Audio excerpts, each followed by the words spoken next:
Što ti dobacuješ igračima na terenu, a? Pa to mi je sin. A jel? Što nisi ušao na teren, onda ga izljubiš, da ga pitaš kako je bilo u školi i to. Kako da uđe, pa utakmica je u toku. Ma nemoj, utakmica je u toku.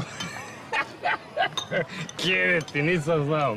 Gospodine Krtova, Filip je Perin sin, jedan od najboljih fudbalera u Barandi. Jel?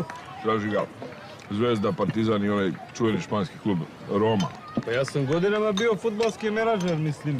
Pa ja i moj kum Miki Nosonja, mi smo ovog našeg Tikvića prodali u Fenerbahče. Da se nije toliko kurčio, bre, ne bi ga ubili ovi Turci navijači, mislim. Čitao sam. Ali dobro igrao momak i opasnu lovu zaradio.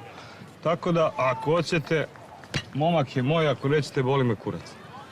Ko bi rekao da čovjek kao vi ima takve afinitete i da ste spremni svakom čovjeku da pomognete kad je u nevolji? Ja ću, bre, da ga ispalim u orbitu svetskog fudbala. To će bude